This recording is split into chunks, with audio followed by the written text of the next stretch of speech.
So today in this video, we're just gonna hit some chest and really show you how to grow your chest in 2025. There's a lot of outdated information out there, and I just wanted to make sure that you guys are getting the most updated sound quality information that I can give you. This is just what's worked for me, and I'm just trying to spread out what knowledge I have. So we're just gonna get into the gym. I'll be doing some voiceovers and let you hear some of the raw sound. And we're really gonna focus on a couple things called mechanical tension and progressive overload. And I will give you guys some visuals and point out, what's going on. Just want this to be a very clear-cut review and lesson about growing your chest. All right, so our first movement is going to be incline barbell bench press right here. I'm really just trying to configure the setup, open the seat up, stuff like that from the last person that used it.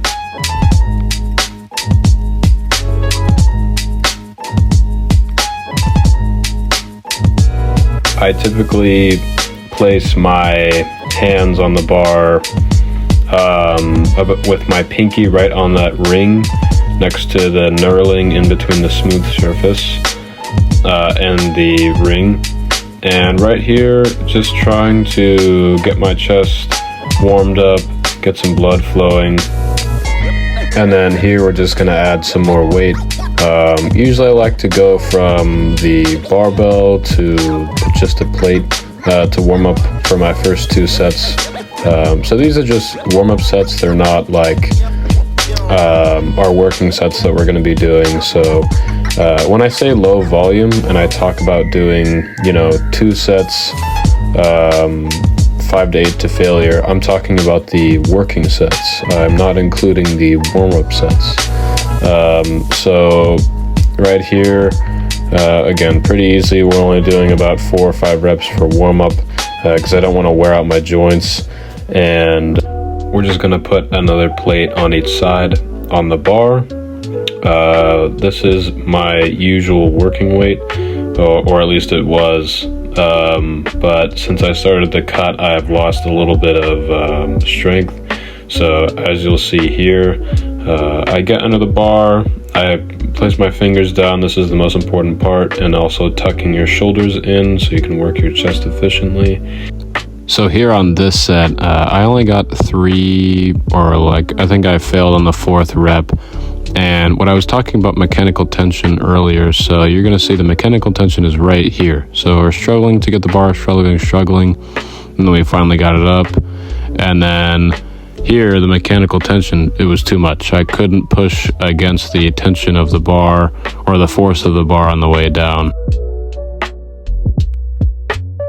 I've said before that I want it to be 5 or 8 reps. But if I don't get to at least 4, then I will do a drop set. Usually I'll strip a plate off like you can see. So we're just doing pretty much half the weight here, and just yapping a little bit. Not supposed to be this long of a rest, but it is what it is. So now we're going back into the set, and really I'm just trying to go till almost failure here. I didn't have a spotter, so I couldn't go quite to failure, but I was just pretty much going into 1 RIR. And if you don't know, RIR stands for reps in reserve, and that just means I could only probably do 1 more, or I would have failed on that next rep.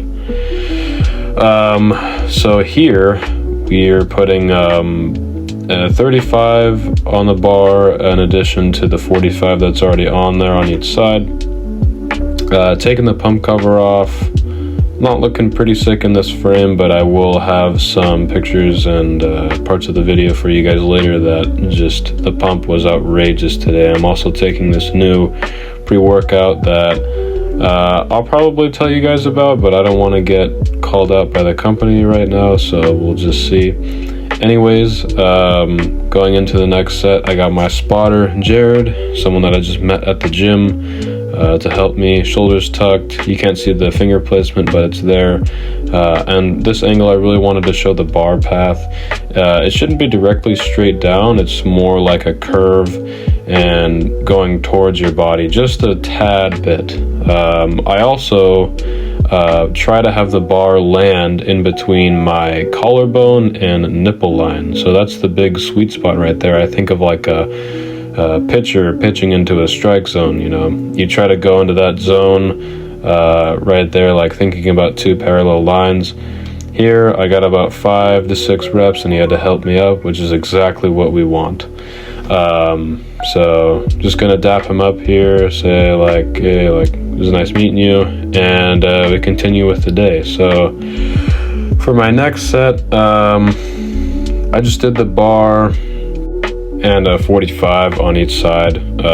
See here, you'll see me unrack the 35 pound on each side in a second. I'm just resting a little bit because that was a pretty hard set beforehand.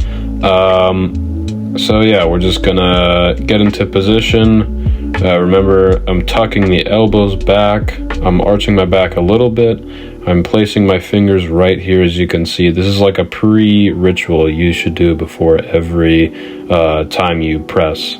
And again, we're just aiming for between the nipple line and the clavicle line, or the collarbone, I should say. Going really slow and controlled, keeping those elbows kind of diagonal. I'd like to call it chicken winging, because your arm kind of turns into like a chicken wing kind of like formation. And we're just going really deep, really pushing really hard. This is the last set. Just wanted to go all out and go within 1 RAR since I didn't have a spotter. Right there you saw I was holding my chest because I had such a huge lactic acid buildup. So for our next movement, we're going to be doing flat dumbbell bench press. And for this one, it's all chest exercises form are going to be similar, obviously, because you're trying to hit the chest. With these, it's a little bit easier to get a proper arm path for how wide your shoulders are, but it is a little bit harder to tuck your shoulders behind your back. See, my shoulders aren't completely tucked, so I am having a little bit of a wider form to my dumbbell form, I guess you could call it, my dumbbell press form. But here, this wasn't the best form I could have gotten. Of course, it's always a work in progress. The gym is always a work in progress, but again, we were just trying to progressive overload right there. And I did only get to 4 reps, but 4 is like the absolute floor of what I try to do.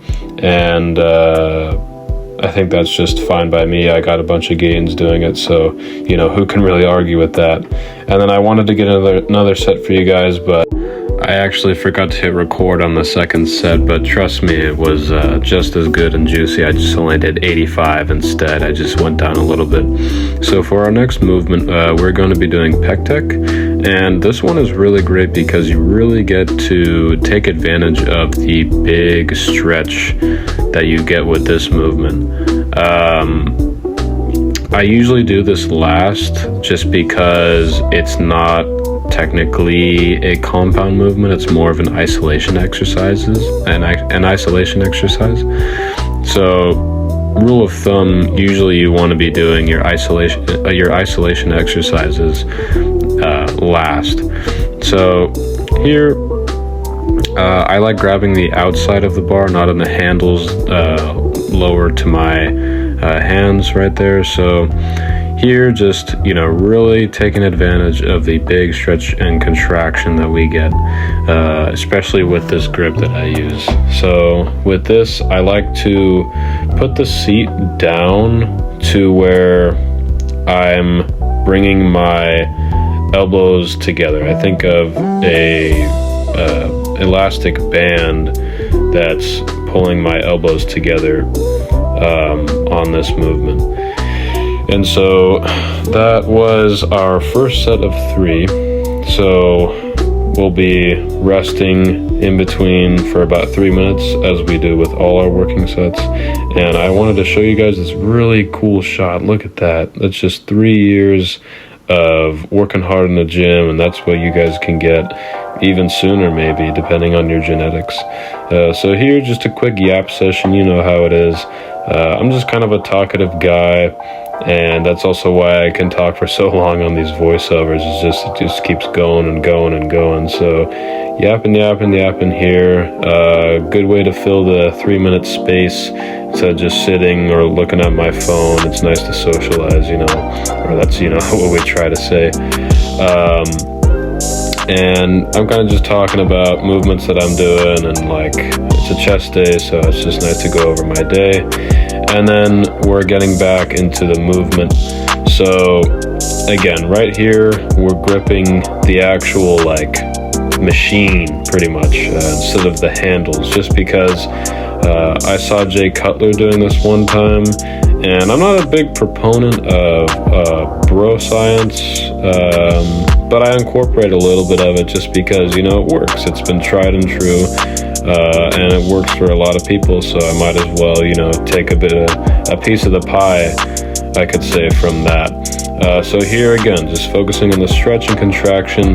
My biggest issue, if you can see, is I'm trying to keep my like shoulders level. If you guys want to rewind back and watch that, my left shoulder is a little bit lower than my right, so that's the biggest hitch I have in my form so far. But anyways, just kind of like going about my stuff, just waiting for the 3 minutes to be over. I didn't have Jared with me, or maybe I did. Maybe I'm talking to him right now. I forget. But anyways, just waiting for the 3 minutes to be up, adjusting the weight, and it looks like we're about to do our next set. So here, you can see I also forgot to say that I try to tuck my shoulders back, similar to what I was doing on bench press, just so I can get more of a complete range of motion and contraction on the set. So right here, really high intensity. I just wanted to get another angle for you guys to see how close my elbows are coming, and how you can see my chest stretching all the way back here, and that's failure. So we are officially done, actually, with our chest day. Really pretty simple, you know. I always see a lot of chest days that aren't or they are super long.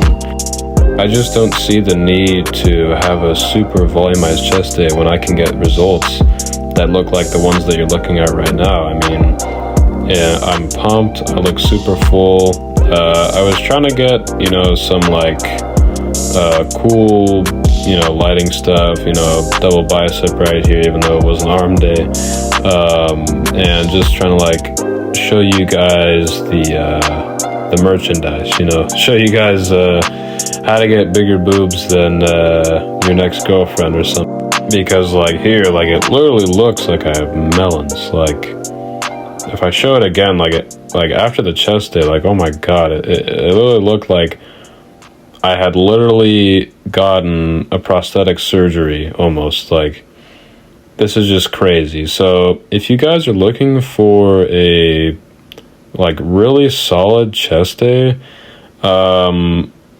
it doesn't need to be super complicated as long as you're doing the proper form. I mean, look at this right here. This is just crazy. I mean, look at that. I look like I'm on freaking steroids, man. But like, if you guys want a chest day and you're not sure what to do, just follow this. I mean, this is how I've gotten a lot of size. Obviously, I mean, we still need to get leaner, but like, this works, and this has worked for me for years. And it's just about consistency, doing like really good form, and pushing yourself to, you know, heights that you've never known before, which you can do way easier with this split. So that's actually going to do it for today's video, guys. I had really fun recording this for you, and just to reiterate, in my opinion, and what's worked for me is that lower volume is king. As long as you're training to failure most of the time and you're really pushing yourself super hard, that's actually the most important part of any training regimen. It's just some people are able to do it with higher volume, and some people like me are able to do it with lower volume. In my personal opinion, it is easier to do it with lower volume just to push yourself to failure. But I mean, I encourage you guys to try this out and just give me some feedback. Maybe if you guys have an idea, I would love to hear it. But anyways, I will see you guys later. Have a blessed day. Yeah.